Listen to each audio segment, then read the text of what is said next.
माता पिता की बीमारी के कारण मेरी चाची हमारे घर आईं। वह हमारे परिवार का बहुत ख्याल रखती थी। वह रात में कुछ समय पिताजी के घर में बिताती थीं। कभी कभी मीठी हंसी की आवाज आती है। आंटी सच में बहुत खूबसूरत थी। एक दिन जब पापा ऑफिस में थे तो आंटी मेरे कमरे में आईं। मैं उनकी खूबसूरती देखकर मंत्रमुग्ध हो गया। उस दिन वह एक खूबसूरत नाइट ड्रेस पहनकर आई। मैंने उससे कहा कि आंटी मैं आपको खुश करना चाहता हूँ। जब मैं उसके पास गया तो वह हैरान हो गई।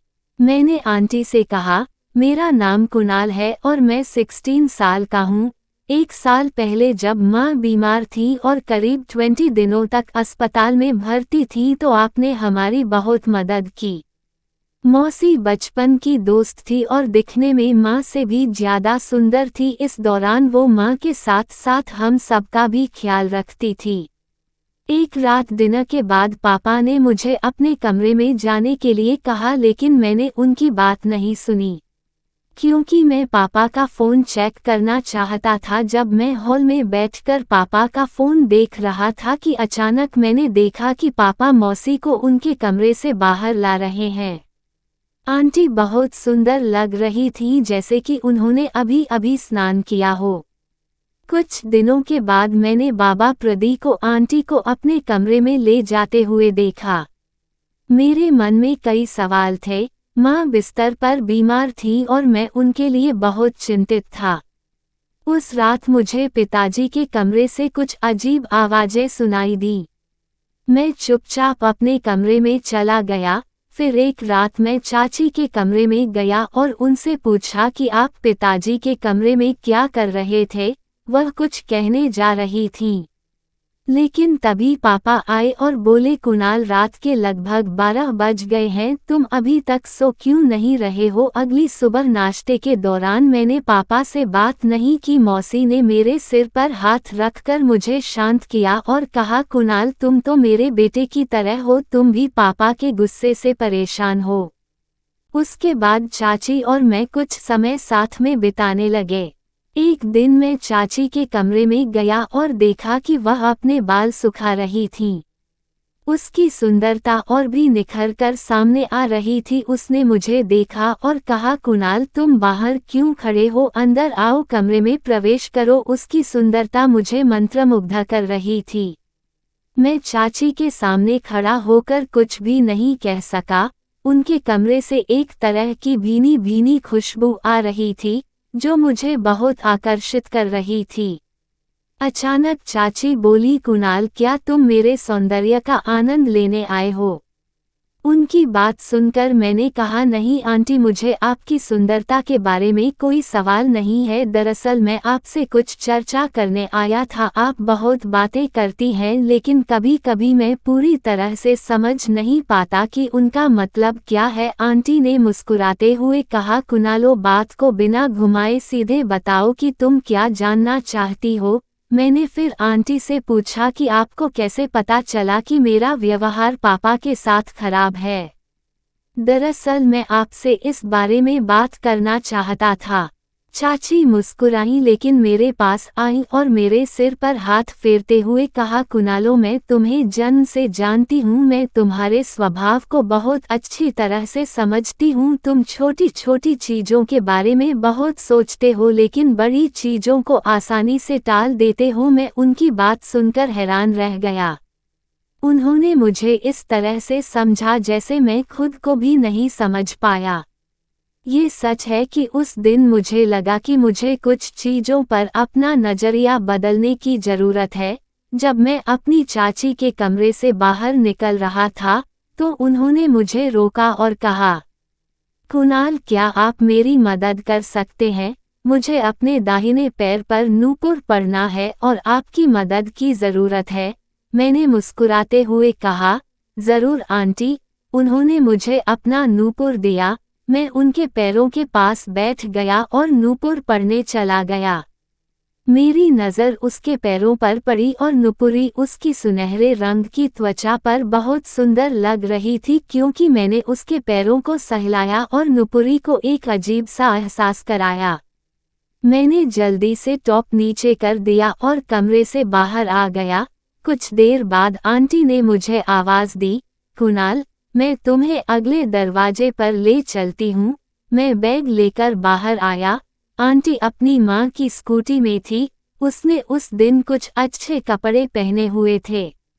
मैंने आंटी से पूछा, क्या आप कहीं जा रही हैं? तो उन्होंने मुस्कुराते हुए कहा, हाँ, आपको क्लास तक छोड़ने के बाद मैं अपने और अपनी माँ के लिए कुछ कपड़े खरीदने बाजार जाऊंगी। बाजार पहुँचने के बाद मैं क्लास के लिए निकल गया। क्लास के बाद आंटी मुझे लेने नहीं आई तो मैं अकेले ही घर चला गया। मैंने घर आकर देखा कि पापा अभी भी ऑफिस से वापस नहीं आए हैं और मम्मी बिस्तर पर सो रही थी। मुझे बहुत भूख लगी थी, इसलिए मैं आंटी से पूछने गया कि क्या उनके पास खाना है। मैंने उसके कमरे में प्रवेश किया और उसे अपने कपड़े बदलते देखा। उसके कमरे का दरवाज़ा आमतौर पर खुला रहता था और उस दिन वह एक नई खरीदी हुई पोशाक पहने हुए खुद को दर्पण में देख रही थी। वह कहने लगा, कुणाल, दोपहर को बाजार से कुछ कपड़े खरीद लाया हूँ, तुम्हें इनमें से कौन सा पसंद है? मुझे अपने बिस्तर पर बैठाकर वह एक एक करके कपड़े बदलने लगा। जब वह आखिरी बार बाथरूम में गया तो अचानक मैंने उसकी चीख सुनी और जल्दी से बाथरूम में गया और देखा कि उसने शॉवर चालू कर दिया था और पानी के डर से वह पूरी तरह भीग गया था। पानी से डरकर उसने मुझे गले लगा लिया। उस वक्त मुझे थोड़ा असहज महसूस हो रहा था। उसने कहा कि कुणाल, शॉवर बंद कर दो, लेकिन मैं उसकी बातों पर पूरा ध्यान नहीं दे सका और आखिरकार उसने खुद ही शॉवर बंद कर दिया। मैंने आश्चर्य से उसकी ओर देखा। गीले कपड़ों में वह अद्भुत लग रहा था। मैं बाथरूम से बाहर आया। मैंने पिताजी की आवाज़ सुनी। मैं जल्दी से चाची के कमरे से निकल गया और अपने कमरे में चला गया। जाते समय चाची ने कहा, कुणालो, मुझे मत भूलना, मुझे मेरे कपड़ों के बारे में अपनी राय दो। मैंने पीछे मुड़कर देखा और कहा कि आपने जो ये ड्रेस पहनी है वह सबसे खूबसूरत है। रात को खाना खाने के बाद मैं जल्दी से अपने कमरे में चली गई, लेकिन सो नहीं पाई क्योंकि मुझे लगा कि हमारे घर में कुछ असामान्य हो रहा है। रात के सन्नाटे में मैंने अपनी माँ के कमरे की ओर देखा तो दरवाज़ा थोड़ा सा खुला हुआ था। मेरे पिता कहीं नहीं थे। मैंने अपनी चाची के कमरे की ओर देखा, उनका दरवाज़ा भी खुला था। मैं अंदर गया और देखा कि मेरी चाची बिस्तर पर चादर ओढ़े बैठी हैं। उसका चेहरा दोनों हाथों से ढका हुआ। उनकी हालत जानने के लिए मैं धीरे से कमरे में दाखिल हुआ और दरवाज़ा बंद कर लिया। चाची ने मुझे देखा और कहा, कुणाल, तुम अभी तक सो नहीं रहे हो? मैंने कहा, मुझे नींद नहीं आ रही है, तो मैंने सोचा कि आपके साथ कुछ समय बिताया जाए। चाची ने मुस्कुराते हुए कहा, मुझे नींद नहीं आ रही है, या तो बैठो और कुछ देर बात करो। चाची ने मुझे अपने पास बैठाया। मैं एक सवाल पूछना चाहता था। चाची, पिताजी वह यहाँ क्या कर रहे थे? लेकिन मैं जोर से सवाल नहीं पूछ सकता था क्योंकि मैं जानता था कि इस तरह का सवाल चीज़ों को और अधिक जटिल बना सकता है। इसलिए मैंने एक सरल सवाल पूछने का फैसला किया। मैंने कहा कि आंटी, आप इतनी सुंदर हैं लेकिन अभी तक शादी क्यों नहीं की है?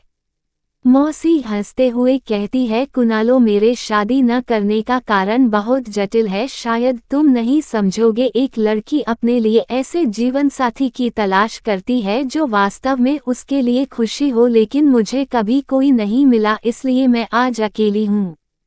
मैंने कहा, आंटी, आप मेरी माँ की बहुत करीबी दोस्त हैं। क्या आपने कभी सोचा था कि आपका अपना परिवार होना चाहिए? आंटी कुछ देर चुप रही और सीधे चेहरे से बोली कि तुम्हारा परिवार मेरा परिवार है। लेकिन उनकी बातों से एक तरह की नाराजगी झलक रही थी। मैंने कहा आंटी ऐसा लगता है आप कुछ छुपा रही हैं। आंटी ने धीरे से कहा मैं आपके परिवार को अपना परिवार मानती हूँ, लेकिन कभी कभी मुझे अपने लिए जीवन साथी की जरूरत होती है। वह ये कह रही थी कि उसका हाथ मेरे हाथ पर था। मुझे लगा कि उनकी बातों में कुछ गहरा छिपा है, लेकिन वह उसे पूरी तरह से व्यक्त नहीं कर पाईं। आंटी हमेशा बहुत खूबसूरत हैं और मुस्कुराती रहती हैं। पापा भी उनका बहुत ख्याल रखते हैं। एक दिन मौसी ने कहा तुम अब बड़े हो गए हो। मैं हैरान हो गया, बोला मौसी तुम मुझसे ऐसे क्यों बात कर रही हो? तुम मेरे बोलने के अंदाज के बारे में क्यों बात कर रही हो? मौसी हंस पड़ी और बोली तुम्हें अभी भी कुछ समझ नहीं आता, मुझे तुम्हें सब कुछ समझाना है, उसने कहा और वह उठकर अपने कमरे में चली गई। थोड़ी देर बाद चाची हाथ में गर्म दूध का गिलास लेकर वापस आई। उसने गिलास मेरी तरफ बढ़ाया और कहा तुम सच में बड़े हो, ये गोली खाओ, तुम्हें ये पसंद आएगी। फिर उसने मुझे जोर से गले लगा लिया। मैं थोड़ा उलझन में था और सोचा कि क्या करूं। सुबह उठकर मैंने देखा चाची मेरे बगल में बैठी हैं। उन्होंने एक छोटी सी ड्रेस पहनी हुई है। पिताजी पहले ही ऑफिस जा चुके हैं। मैं दोपहर को चाची के कमरे में गया। वह अभी भी तैयार हो रही थी और अपने फोन पर कुछ देख रही थी। जैसे ही मैं पास आई, वह रुका और बोला सबसे पहले तुम्हें एक काम करना होगा, तुम अपने पिता को मुझसे शादी करने के लिए मनाओगे। तुम्हारे पिता को एक अच्छे जीवन साथी की जरूरत है और तुम्हें मेरी देखभाल के लिए एक माँ की जरूरत है। अगर मैं इस घर में बस जाऊं तो आप और आपका परिवार मैं अच्छा कर सकता हूँ। मौसी ने कहा कि मैं तुम्हारे पापा को हमेशा खुश रखती हूँ। तुम बड़ी हो गई हो, अब तुम्हें समझ आ गया होगा कि तुम्हारे पापा कितने अकेले हैं। मौसी बहुत समझदार थी, वह न सिर्फ मुझे बल्कि पापा को भी खुश रखना चाहती थी। मैंने कहा आंटी मैं आपको कभी अपनी माँ की तरह नहीं देखना चाहता। आंटी ने अचानक सख्त लहजे में कहा अगर तुमने अपने पापा से मुझसे शादी करने के लिए नहीं कहा तो मैं पापा को रात में जो कुछ हुआ सब बता दूंगी। ये सुनकर मुझे हंसी आ गई। आंटी थोड़ा हैरान हो गई और बोली तुम क्यों हंस रही हो? मैंने कहा आंटी अगर तुम पापा को कुछ भी बताओगी तो वह तुम पर विश्वास नहीं करेंगे, बल्कि वह तुम्हें इस घर से बाहर निकाल देंगे। फिर मैं गुस्से में पापा को बुलाने जा रहा था, तभी पापा मौसी के घर आ गए और मौसी ने पापा को सब समझाने की कोशिश की, लेकिन पापा ने उनकी किसी भी बात पर यकीन नहीं किया। पापा ने साफ साफ कहा कि कुणाल को सब पता है कि तुम यहाँ क्यों आए हो और किस उद्देश्य से आए हो। उन्हें ये भी पता है कि तुम कुणाल को अपने हित के लिए इस्तेमाल करना चाहते हो। मैं बार बार पापा और आंटी को एक साथ देख था। एक दिन मैंने पापा से सीधे पूछ लिया कि आप चाची के साथ घर में क्या कर रहे हैं। पापा ने शांति से जवाब दिया मैं रात को चाची को उनकी माँ को कपड़े पहनाने में मदद करता हूँ। आपकी माँ बहुत बीमार है। रात को माँ के दर्द से अजीब सी आवाजें आती थीं। मौसी माँ की बहुत करीबी दोस्त थी, लेकिन मौसी को पापा से एक तरफा प्यार था। इसी प्यार के कारण उन्होंने आज तक शादी नहीं की। मेरी माँ और मौसी बहुत अच्छी दोस्त थी, लेकिन पापा ने कभी भी मौसी के असली इरादे माँ को नहीं बताए। पापा नहीं चाहते थे कि उनकी दोस्ती टूटे, लेकिन चाची ने एक बार भी नहीं सोचा कि अपनी सहेली की बीमारी का फायदा उठाकर अपना हित साधना सही नहीं है। लेकिन जब माँ की हालत दिन ब दिन खराब होती गई तो चाची ने पापा पर जबरदस्ती शादी करने की साजिश रची। जब पापा ने उससे शादी करने से इनकार कर दिया तो फिर आंटी ने मुझे फंसाने की कोशिश की। मैं बहुत डर गया क्योंकि आंटी ने रात को मेरे साथ कुछ गलत हरकतें करने की कोशिश की थी। इसलिए मैंने पापा को फ़ोन किया और सारी बात बताई। पापा ने मुझे शांत किया और कहा कुणाल आंटी ने तुम्हारे साथ कुछ नहीं किया, उनका प्यार मेरे लिए था और इसीलिए उन्होंने तुम्हें फंसाने की कोशिश की। लेकिन मैंने उन्हें ऐसा नहीं करने दिया। पापा ने बहुत समझदारी से हमारे परिवार की रक्षा की। दोस्त की बीमारी पर पापा को प्यार दिखाने वाली चाची कभी अपने असली इरादे में सफल नहीं हुई। पापा माँ के साथ खड़े रहे और दोस्ती की असली कीमत बताई। दोस्ती का असली मतलब आपसी सहानुभूति और विश्वास है। चाची माँ की सबसे करीबी दोस्त थी, लेकिन उस दोस्ती के पीछे उन्होंने अपना हित साधने की कोशिश की। ये कहानी हमें एक मूल्यवान सीख देती है कि सच्ची दोस्ती कभी किसी की बीमारी या कमजोरी का फायदा नहीं उठाती, बल्कि दोस्ती का आधार विश्वास और सहानुभूति है। और निस्वार्थ भाव से जब हम किसी मित्र के कमजोर होने पर उसकी मदद करते हैं तो रिश्ता गहरा हो जाता है। लेकिन मौसी का व्यवहार कृत्रिम मित्रता और स्वार्थ को दर्शाता है, क्योंकि पिता अपनी बीमार पत्नी के साथ खड़े थे और पारिवारिक बंधन की रक्षा के लिए जो कुछ भी करना पड़ा वह किया। ये हमें सिखाता है कि परिवार की रक्षा के लिए व्यक्ति को जिम्मेदार होना चाहिए। पिता का ये व्यवहार परिवार के प्रति उनके प्यार और जिम्मेदारी की भावना का एक उदाहरण है। मौसी की शिकायतों के बावजूद पिता धैर्य और बुद्धिमत्ता से स्थिति को संभालते हैं। ये कहानी हमें जीवन के नैतिक मूल्यों को सिखाती है, रिश्तों में ईमानदारी और सत्यनिष्ठा का महत्व। दोस्तों, अगर आपको ये कहानी पसंद आए तो कृपया वीडियो को लाइक करें और हमारे चैनल को सब्सक्राइब करें और बगल में दिए गए बेल आइकन को दबा दें ताकि जब भी हम कोई नया वीडियो अपलोड करें तो सबसे पहले नोटिफिकेशन आप तक पहुंचे। धन्यवाद। हमारे अगले वीडियो में मिलते हैं।